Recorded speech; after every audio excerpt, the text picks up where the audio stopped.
اللہ کے نبی صلی اللہ علیہ وسلم کے اوپر بھی ایسا وقت گزرا ہے، رات کے اندھیرے میں آپ نکل پڑے، بے چین پریشان ہیں، بھوک کی وجہ سے کروٹیں بدل رہے ہیں، آخر کار اٹھ گئے اور باہر نکل جاتے ہیں کہ کسی صحابی کے اوپر نظر پڑے اور وہ میری بھوک کو دیکھ کر مجھے اپنے گھر لے جائے، 2-4 کھجوریں کھلا دے، تھوڑا سا پانی پلا دے، اس کے گھر میں کوئی چیز ہو تو وہ کھلا پلا دے۔ اب باہر نکل گئے گھر سے، پیدل چل رہے ہیں، کیا دیکھتے ہیں کہ راستے میں حضرت ابو بکر صدیق چلے آ رہے ہیں، بخاری شریف کی روایت، ابو بکر صدیق چلے آ رہے ہیں۔ حضرت ابو بکر صدیق کو دیکھا، آپ نے کہا کیسے آنا ہوا اے ابو بکر اتنی رات میں؟ حضرت ابو بکر نے جواب دیا، اللہ کے نبی میں بھوک کی وجہ سے گھر سے نکلا ہوں، بھوک لگی ہوئی تھی، گھر میں کچھ تھا نہیں، میں نکل گیا، ٹہلنے لگا، شاید کہیں کچھ مل جائے۔ اللہ کے نبی نے جو جواب دیا، امام بخاری اس کو نقل کرتے ہیں، کہا اے ابو بکر، اللہ کی قسم جس وجہ سے تم نکلے ہو اسی بھوک کی وجہ سے میں بھی گھر سے باہر نکلا ہوں۔ اب 1 سے 2 ہو گئے، دونوں بھوکے ہیں۔ تھوڑی دیر کے بعد حضرت عمر بھی آ گئے، وہ بھی کہنے لگے بھوک کی وجہ سے گھر سے نکلے ہیں۔ اب یہ تینوں لوگ ایک صحابی کے گھر جاتے ہیں، پاس میں نزدیک میں جو سب سے نزدیک میں جو گھر تھا وہ گھر تھا ابو الحیثم انصاری کا۔ ابو الحیثم انصاری کا مکان، دروازے کو رات میں دستک دی، ابو الحیثم نے کہا اتنی رات میں کون آیا ہے، دروازہ کھولا، سامنے اللہ کے نبی، ابو بکر، عمر، کہا الحمدللہ ماشاء اللہ اتنے اچھے مہمان رات میں، وہ بھی ہمارے گھر پر، آئیے تشریف لائیے۔ ابھی رات کے 2 بجے ہم اچانک پہنچ جائیں آپ کے گھر میں، پسینے آ جائیں گے، رات میں اچانک بنا بتائے ہوئے۔ آج کل تو زمانہ اچھا نا، فون کر دیا، ہاں تو ٹھیک ہے، ہمارے پہنچنے سے پہلے بن گیا، بلکہ کہہ بھی دیتے ہیں بس پہنچ جاؤں گا رات میں 1 بجے تک انشاءاللہ، ہاں تھوڑا سا کھانا وانا بنا لیجئے گا، اشارہ ہوتا ہے کہ تھوڑا سا اچھا۔ یہ وہاں نہ موبائل کا زمانہ نہ فون کا زمانہ، اچانک اور چہرے پہ خوشی میزبان کے، آئیے کتنے اچھے مہمان۔ آج تو آپ کا چہرہ اتر جائے گا اور آپ سے زیادہ آپ کی بیوی کا چہرہ اتر جائے گا۔ ایک کبینہ رات ہی کو ٹپکنے کو تھا، اب کچن میں جاؤں روٹی بناؤں، کچن میں جاؤں چاول ابالوں، بھوکا چلا آیا، رات ہی میں آنے کو تھا۔ یہ تینوں نے اپنی وجہ بتائی کہ بھوکے ہیں ہم لوگ۔ اے ابو الحیثم اگر تمہارے پاس کچھ ہو جو بھی گھر میں، تکلف نہیں، جو بھی ہو رکھ دو، اور نہیں ہے تو کوئی بات نہیں۔ کہا ٹھیک ہے۔ باغیچے میں گئے، کھجور کا ایک خوشہ توڑ کر لائے، کچی پکی ہر قسم کی کھجوریں اس میں تھیں، اندھیرے میں جیسی ہاتھ میں لگی لے آئے۔ اے اللہ کے نبی آپ اور آپ کے صحابہ اس کو کھائیں، میں ابھی آ رہا ہوں۔ اور گئے اور بکری کا 1 سال کا بچہ، 1 سال کا بکری کا بچہ اس کو لیا اور ذبح کر دیا۔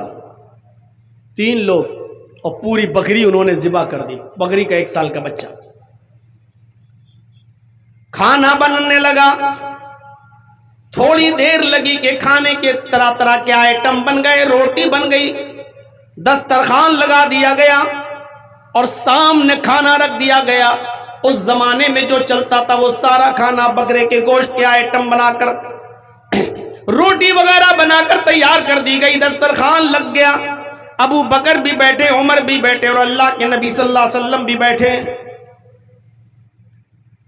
اللہ کے نبی کی نظر جب ان نعمتوں کی اوپر گئی، گوشت کی اوپر گئی، روٹی کی اوپر گئی، گوشت کے مختلف ویرائٹیز کے اوپر گئی، تو آپ کی آنکھوں میں آنسو آ گئے۔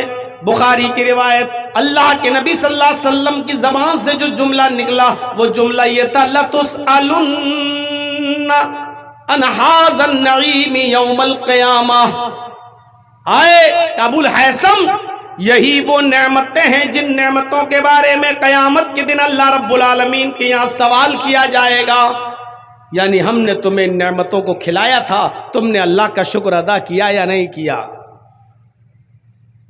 جرجیت صاحب کے سامنے یا ہم جیسے اور مولویوں کے سامنے آپ آئٹم رکھ دیں تب بھی ساری چیزیں ہیں ماشاء اللہ، بس چکن فرائی اور ہوتا تو اور اچھا ہوتا، بس ایک چیز کی اور کمی رہ گئی، اگر مچھلی اور ہوتی تو بس پوچھو مت۔ آپ کا دسترخوان بہت اچھا، یا کچھ نہیں کہے گا شرم کی وجہ سے تو دسترخوان پر نعمتوں کو دیکھ کر کہے گا ماشاء اللہ، اللہ پکانے والی کو جنت دے، اللہ آپ نے مہمان نوازی کی، اللہ آپ کو جنت دے۔ اللہ کے نبی صلی اللہ علیہ وسلم یہ کچھ نہیں کہہ رہے، اللہ کے نبی نعمتوں کو دیکھ رہے تو کہہ رہے لَتُسْأَلُنَّ عَنْ هَٰذَا النَّعِيمِ يَوْمَ الْقِيَامَةِ، اے ابو الحیثم قیامت کے دن ان نعمتوں کے بارے میں سوال ہوگا، اللہ نے کھلایا تم نے شکر ادا کیا کہ نہیں کیا؟ اور اس کے بعد کا منظر دیکھیے گا میرے ساتھیوں، ایک روٹی اٹھائی اور اس روٹی کے اوپر صرف گوشت کی 2 بوٹیاں رکھی، ایک روٹی اور اس روٹی کے اوپر گوشت کی 2 بوٹیاں رکھی۔ اللہ کی قسم جرجیس کو نہیں معلوم کہ اس روٹی کا سائز کیا ہوگا، ہمیں نہیں معلوم، اس زمانے میں چھوٹی روٹی چلتی تھی کہ بڑی، ہمیں نہیں معلوم۔ آپ ہمارے یو پی میں آ جائیں تو کانپور سے ادھر جتنا جائیں گے، اٹاوا، علی گڑھ، غازی آباد، بریلی، پیلی بھیت، اس طرف جتنا جائیں گے تو آپ کو روٹی بڑی ملے گی، بڑی روٹی بنتی ہوئی ملے گی۔ اور اٹاوا سے اس طرف جتنا آئیں گے آپ، کانپور، لکھنؤ اور اس سائیڈ میں جب آپ آئیں گے، ہردوئی وغیرہ، سیتا پور، اس سائیڈ میں جب آپ آئیں گے بنارس وغیرہ میں، تو یہاں روٹی آپ کو چھوٹی بنتی ہوئی ملے گی، چھوٹی چھوٹی۔ آپ کے بہار میں بھی چھوٹی روٹیوں کا چلن ہے، چھوٹی روٹی بنتی ہے، بنگال کے اندر بھی یہی چلن ہے، چھوٹی روٹی بنتی ہے۔ لیکن اللہ کے نبی نے جو روٹی اٹھائی اس کا سائز نہیں معلوم، صرف یہ لفظ آیا ہے کہ ایک روٹی اٹھائی اور اس روٹی کے اوپر 2 بوٹیاں رکھی گوشت کی، اور ایسے موڑ دیا اور ابو الحیثم کو دیا کہ ابو الحیثم لیے لو، پکڑو، اور اس روٹی کو جس میں 2 بوٹیاں ہیں یہ میرے گھر لے جاؤ اور میری بیٹی فاطمہ کو پہنچا دو۔ آج تقریباً 15 دن ہو گئے میری بیٹی کو بھی گوشت نصیب نہیں ہوا، آج 15 دن ہو گئے میرے گھر میں بھی چولہا نہیں جلا، یہ روٹی اور یہ گوشت کا تھوڑا سا سالن آج میری بیٹی بھی کھا لے گی، جاؤ لے جاؤ۔ ابو الحیثم اندر گئے، کہا بیوی اللہ کے نبی نے ایک روٹی دی اور 2 بوٹیوں کا فاطمہ کو پہنچا دو، اس روٹی میں اور گوشت کی ان 2 بوٹیوں میں فاطمہ کا کیا ہو جائے گا؟ تم برتن تیار کر دو، ٹفن تیار کر دو۔ ان کی بیوی نے کئی روٹیاں رکھ دی اور گوشت کا پورا پیالہ بھر دیا۔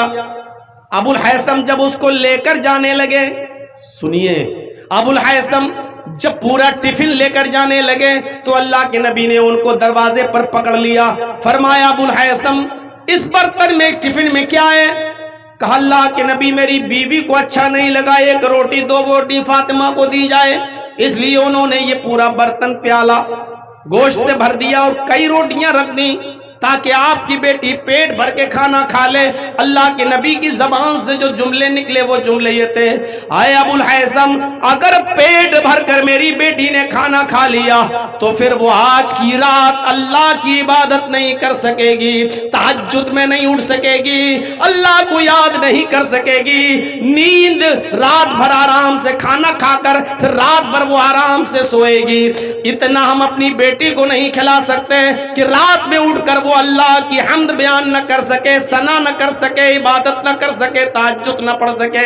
جتنا میں نے دیا اتنا ہی دے کر آؤ۔ اللہ کے نبی کو بھوک سے آزمایا جا رہا ہے، ابو بکر بھوک سے آزمائے گئے، حضرت عمر بھوک سے آزمائے گئے۔ ہمارا تصور کیا ہے؟ ایک دن کھانا نہ ملے، دوسرے دن مولانا صاحب گھر میں برکت نہیں ہو رہی ہے۔ برکت کا مطلب یہ ہے کہ آپ کے گلچھرے اڑانے کے لیے ساری نعمتیں آپ کو ملتی رہیں اور سب کچھ، تب آپ سمجھیں گے کہ ہاں اب ہمارے گھر میں خیر و برکت ہو رہی ہے۔ وَلَنَبْلُوَنَّكُمْ بِشَيْءٍ مِّنَ الْخَوْفِ وَالْجُوعِ وَنَقْصٍ مِّنَ الْأَمْوَالِ، تمہارے مالوں میں نقصان کر کے بھی ہم تمہیں آزمائیں گے۔ تمہارے مالوں میں نقصان پہنچا کر بھی ہم تمہیں آزمائیں گے. بہت پیسہ ہے تمہارے پاس, بہت مال ہے تمہارے پاس, اچانک آگ لگ گئی, مال میں نقصان ہو گیا, پاگل ہو گئے, اف کیا ہے.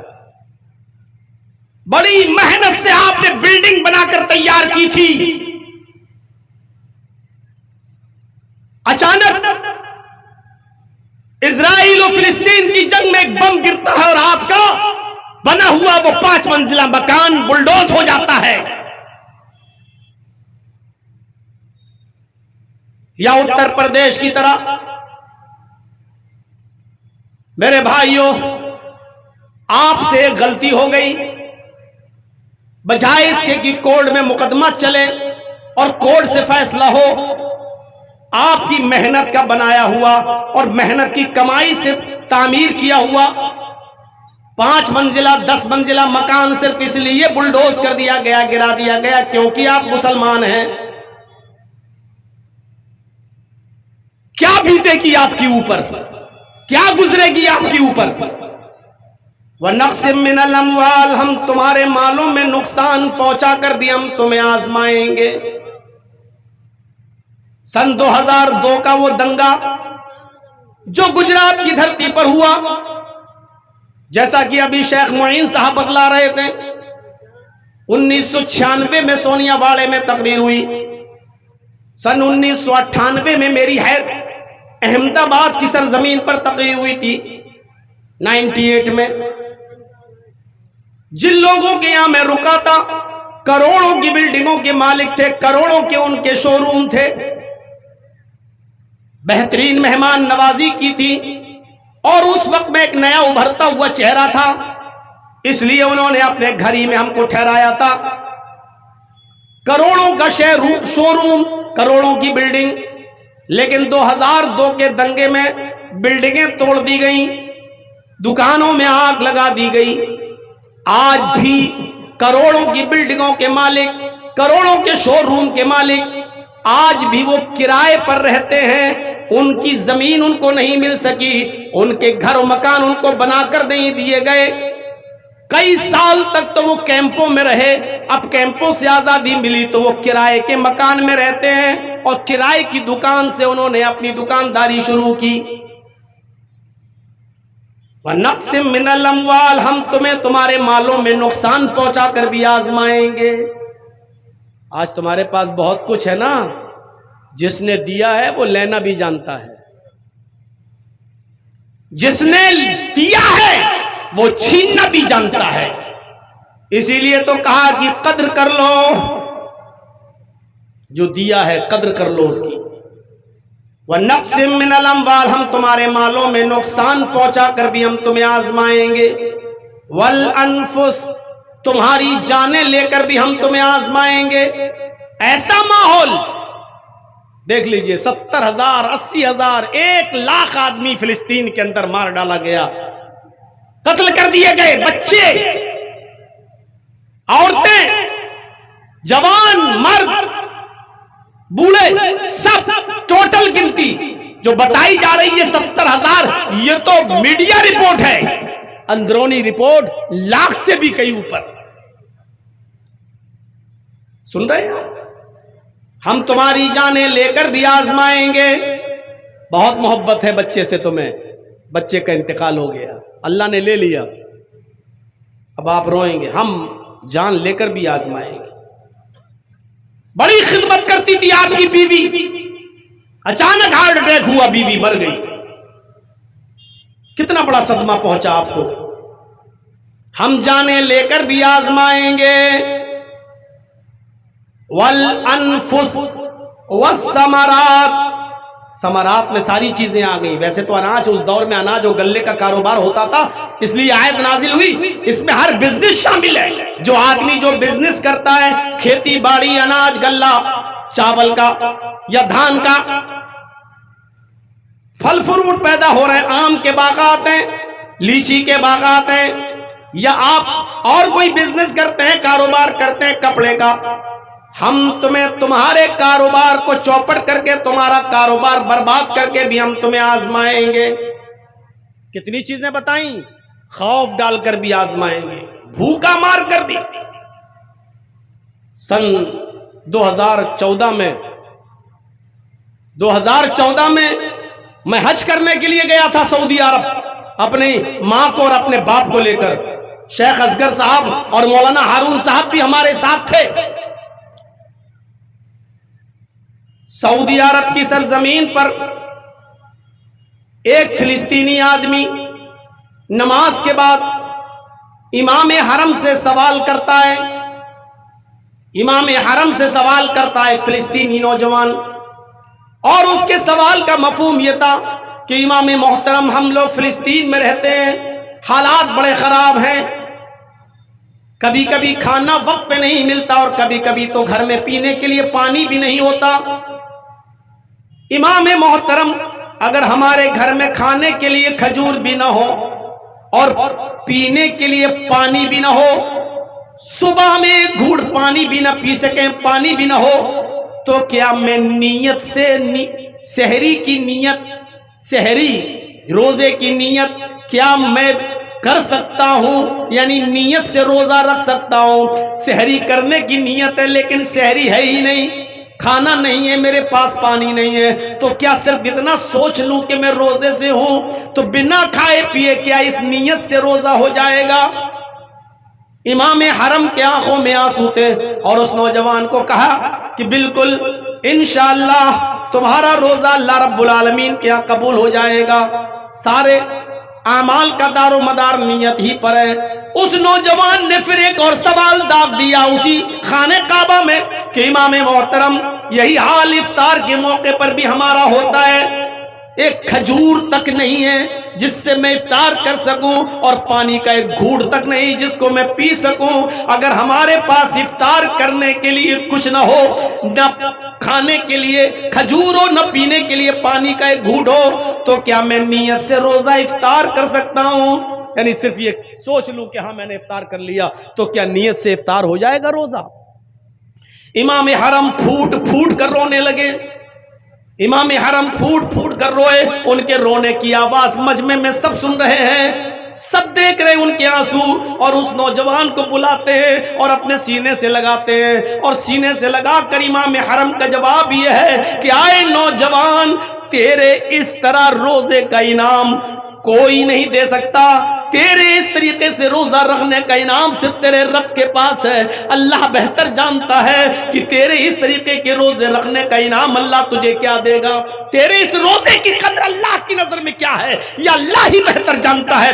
دنیا کا کوئی بادشاہ، یہاں تک کہ سعودیہ کا بادشاہ بھی تجھے کچھ نہیں، چاہے کتنا بڑا انعام دے دے، لیکن وہ تیرے روزے کا انعام نہیں ہو سکتا ہے۔ تیرے روزے کا ایک صحیح انعام تو اللہ تجھے قیامت کے دن دے گا۔ میرے بھائیوں، ان لوگوں سے پوچھو جن کے پاس کھانے کو کچھ نہیں، پینے کو کچھ نہیں، اور پھر بھی روزہ رکھ رہے ہیں۔ بے غیرتوں، اللہ نے دولت دی ہے لیکن روزہ تمہیں نصیب نہیں ہوتا ہے۔